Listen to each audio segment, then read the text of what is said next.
مجھ سے ایک دفعہ ایک دوست نے مسئلہ پوچھا کہ ہمارے گاؤں میں خواتین جو ہیں وہ 11 بیبیوں کی کہانی پڑھواتی ہیں اور پھر وہ کچھ لڈو منگواتی ہیں اور جب اس پر ختم دیتی ہیں تو وہ کہتی ہیں کہ یہ مرد نے نہیں کھانا۔ میں نے ویسے اس کو یہ جواب دیا تھا، میں نے کہا کہ بیویوں کو بتاؤ کہ لڈو مرد نے نہیں کھانے، حالانکہ بنائے مرد نے ہیں۔ یہ کتنی عجیب بیوقوفی کی بات ہے، جس نے بنائے ہیں وہ نہیں کھا سکتا۔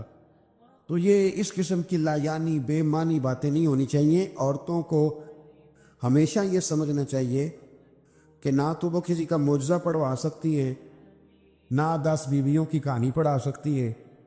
انہوں نے جب بھی پڑھانی ہے سورہ یاسین پڑھوانی ہے، سورہ بقرہ پڑھانی، قرآن مجید کو پڑھانا ہے، اور پڑھا دل کرے کہ قرآن مجید کے بعد بھی ہم نے کچھ پڑھانا ہے تو پھر وہ میرے رسول اللہ پہ درود پاک پڑھوائیں۔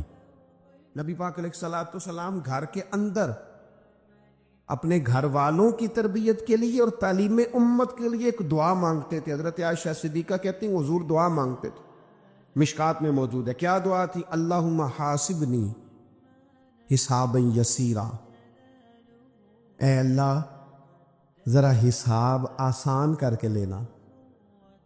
یہ حضور تعلیم امت کے لیے دعا مانگ، اللہ حساب ذرا آسان کر کے لیجیے، مالک کرم فرمانا۔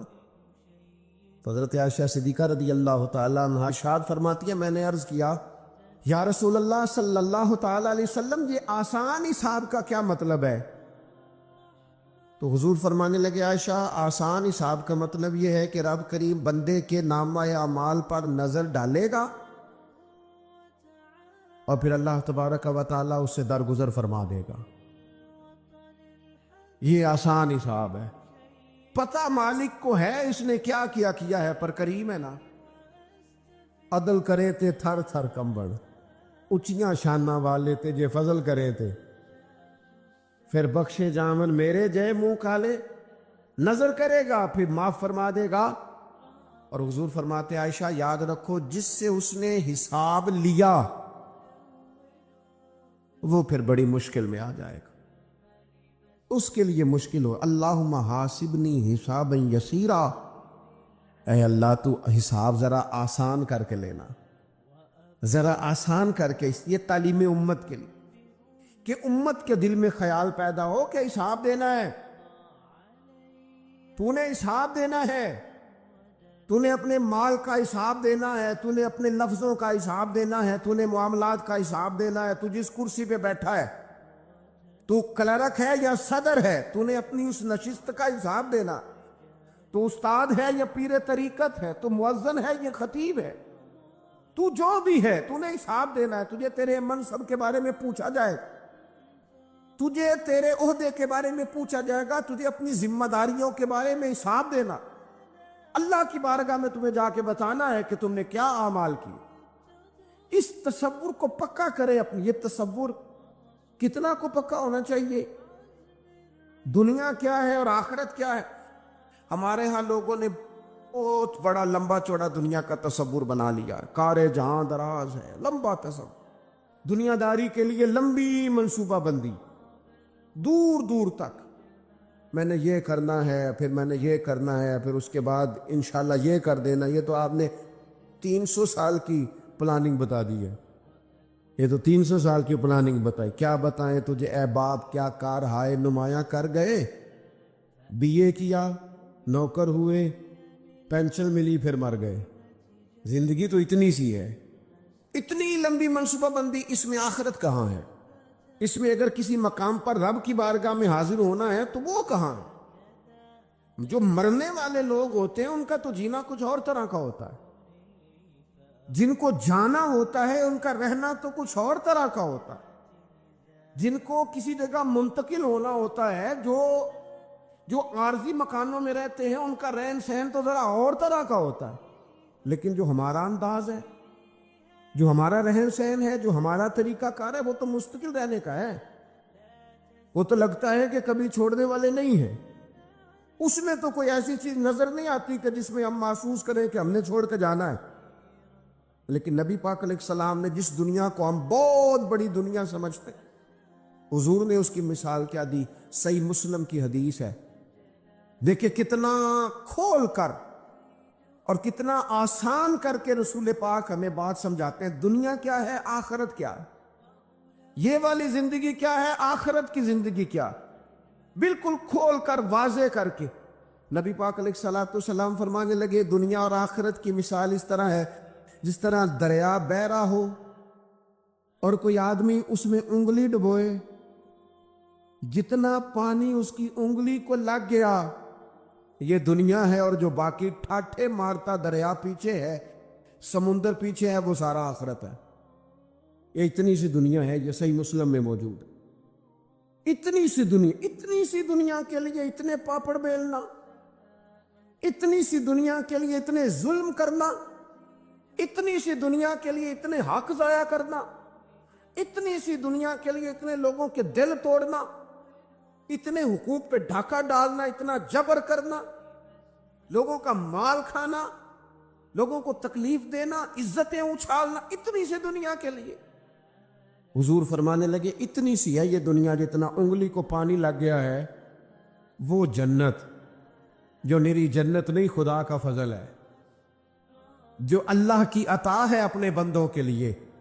میرے کریم فرمانے لگے اس جنت میں وہ نعمتیں ہیں نہ کسی آنکھ نے دیکھی، نہ کسی کان نے سنی، نہ تمہارے دل پر کبھی خیال ہی گزرا ہوگا کہ ہمارا رب ہمیں یہ عطا فرمانے والا ہے. تھوڑا سا نا 24 گھنٹوں میں کچھ ٹائم اپنی آخرت کے لیے، اپنے سارے معاملات کو مرتب کرتے ہوئے کچھ زندگی کے کام اپنی آخرت کے لیے. آپ یقین کریں بچوں سے لے کر بڑوں تک، ان پڑھ سے لے کر پڑھے لکھے تک، ہم نے جس کو اپنے مزاج کے مطابق کم فہم سمجھا اس سے لے کر دانشور تک دوڑ لگ گئی دنیا جمع کرنے کی. وہ ایک سوچ حضرت سلطان باہو رحمت اللہ علیہ فرمانے لگے، ہزاروں لوگ ان کی خدمت میں آیا کرتے تھے تو کہتے ہیں رب دا طالب کوئی نہیں ملیا، تے جو ملے ہے طالب زردہ ہو. یہ تو دعا کرانے آئے ہیں کہ میرا کاروبار نہیں چلتا، یہ تو دعا کرانے آئے ہیں کہ جناب وہ میرا جو ہے وہ فلانا کیس الجھ گیا. رب دا طالب کوئی نہ مل. کوئی ایسا تو آتا جو کہتا میری اس سے ملاقات کرا دے، کوئی طریقہ بتائے مالک معرفت کیسے دیتا ہے. کوئی تو ایسا آتا جو کہتا کہ آؤ نہ کچھ باتیں درد کی کریں، کچھ عشق رسول کی تم کرو، کچھ محبت مصطفیٰ کی میں کرو.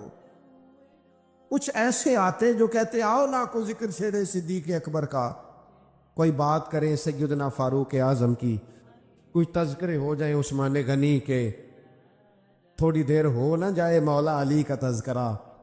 کچھ لوگ ہوتے نا ایسے جو اس طرح کے ہوتے، لیکن وہ ہر وقت دنیا داری، ہر وقت. اچھا کہیں اکتاتے بھی ہیں نا، تھک گئے کاروبار کر کر کے، کہیں اکتاتے بھی ہیں تو کرتے کیا ہیں، سیر کرنے چلے جاتے ہیں.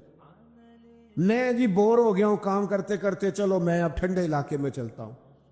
کبھی تو ایسا ہونا تو کہے میں نے بچوں کو بھی وقت دیا ہے، دوستوں کو بھی دیا ہے، یاروں کو بھی دیا ہے، صحت کو بھی دیا ہے، میں نے ٹائم اپنے شوق کو بھی دیا ہے، اب میں کسی کو ٹائم نہیں دوں گا. یہ چند گھنٹے میں صرف رب رسول کی بارگاہ میں حاضری دوں گا.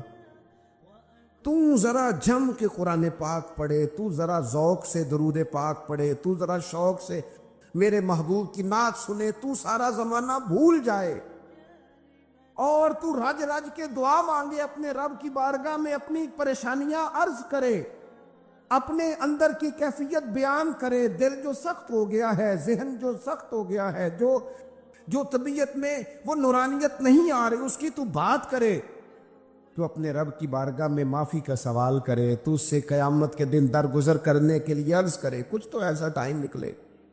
لیکن دوستو ہم تو بالکل الجھتے ہی جا رہے ہیں.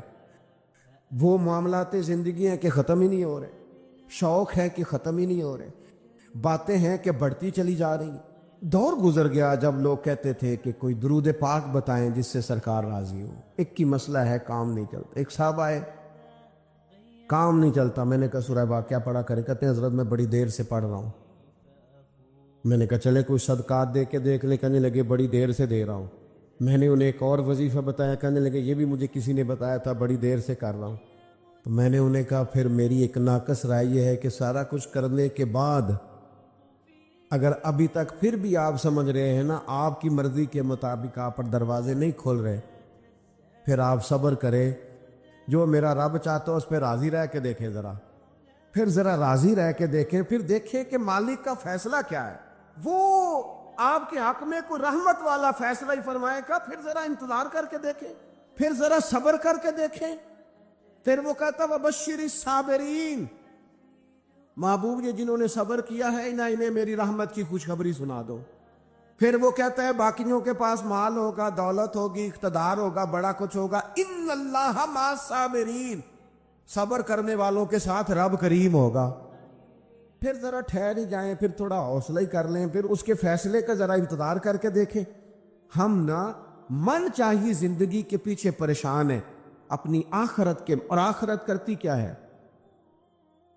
جب آپ کا آخرت پر یقین پکا ہو جاتا ہے نا، پھر لازمی طور پر انسان کے اعمال سنورتا ہے. آپ یقین کریں سنورتے ہیں، 100% سنورتے ہیں. آپ آخرت پر جتنا جتنا یقین، حضرت عمر کا آخرت پر یقین پکا تھا نا، دنیا میں مکان ہی کوئی نہیں بنایا، پکا تھا. سیدنا مولا علی شیر خدا امیر المومنین بھی ہو گئے تو طامت پھر بھی پھٹی ہوئی تھی. پکا یقین تھا نا کہ اللہ نے ہمارے لیے آگے بڑی نعمتیں تیار کی ہوئی ہیں. حضور نے آ کے فرمایا تھا نا کہ عمر میں تیرا گھر دیکھ آیا ہوں جنت میں. یقین پکا تھا نا بڑا کچھ ملنے والا ہے.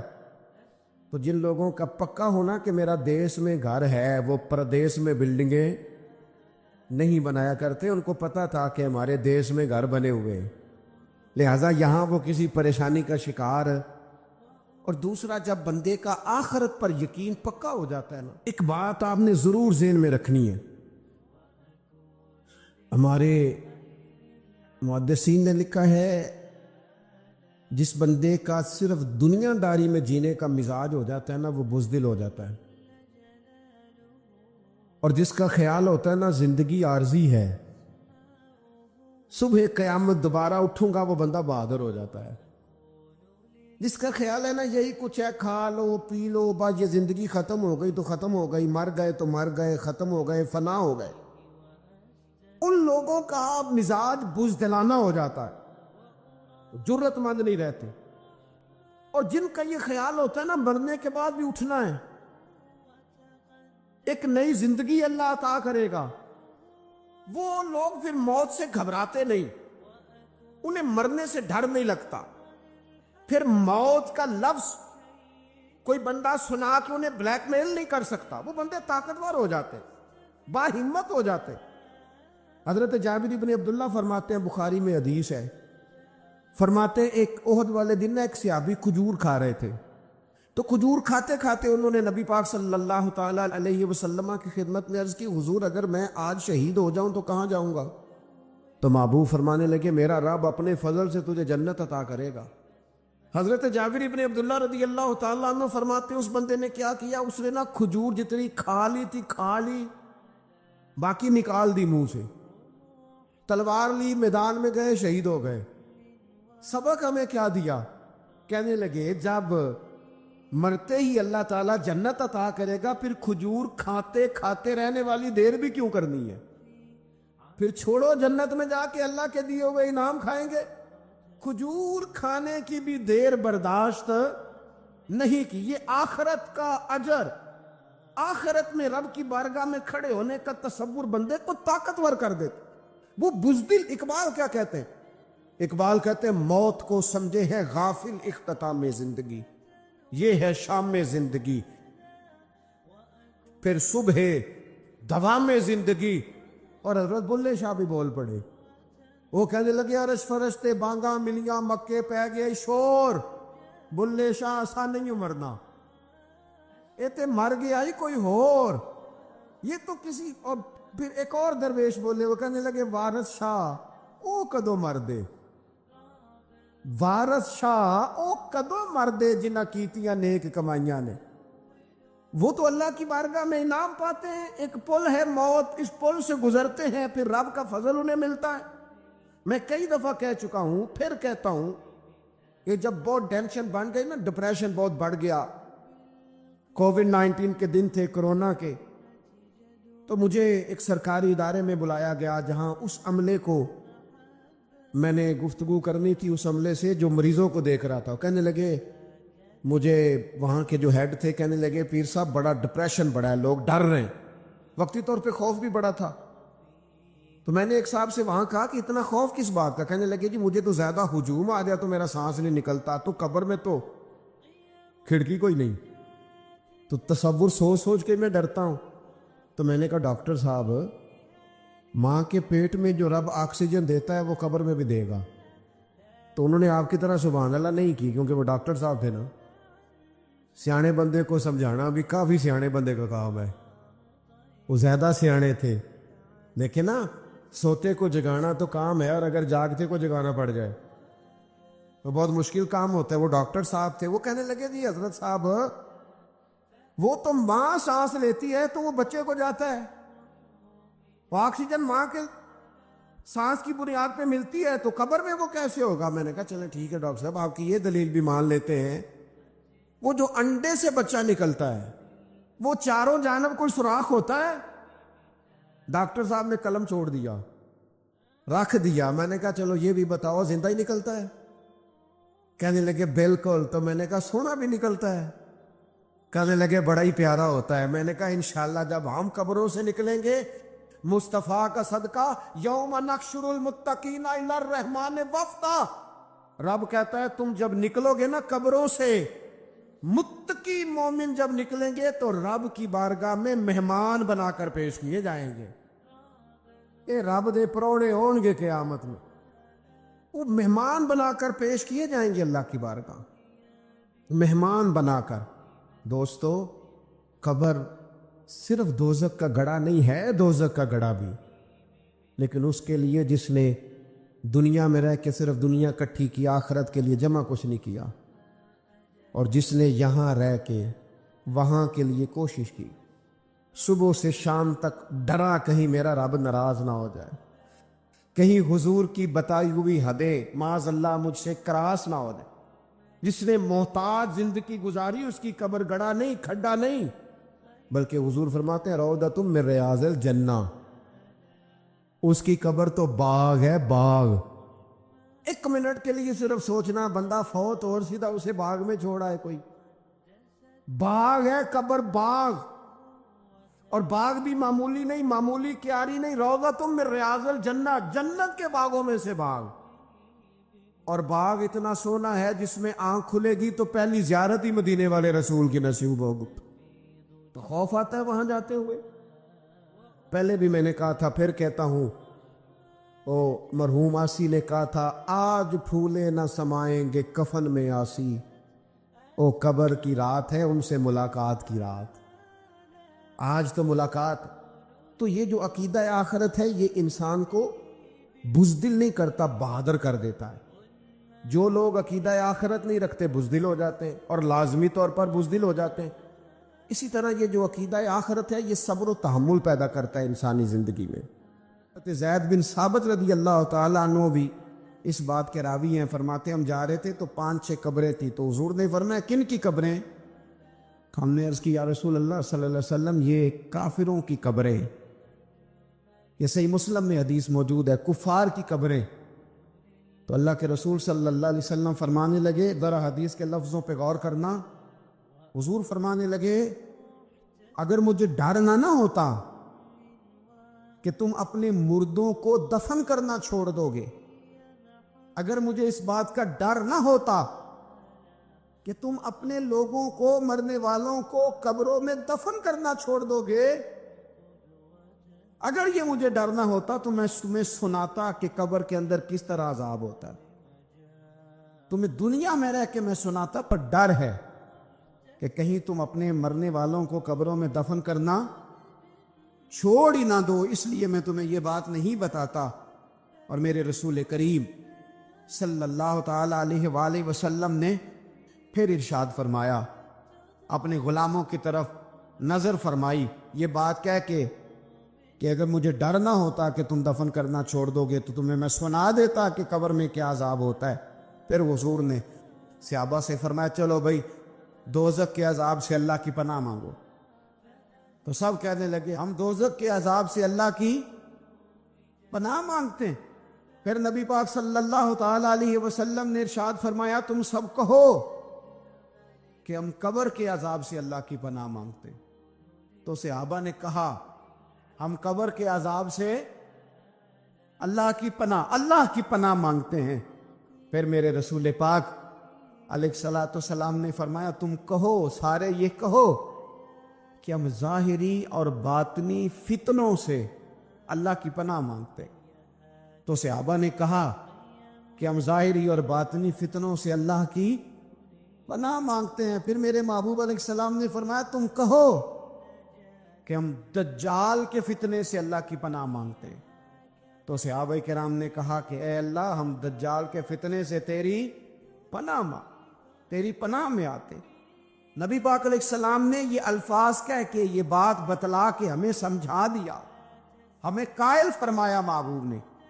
یاد رکھنا، اس بات کو اچھی طرح سمجھ لینا کہ اگر مجھے ڈر نہ ہوتا کہ تم اپنے مردوں کو دفن کرنا چھوڑ دو گے تو تمہیں بتلا دیتا کہ قبر میں کتنا سخت عذاب ہوتا ہے.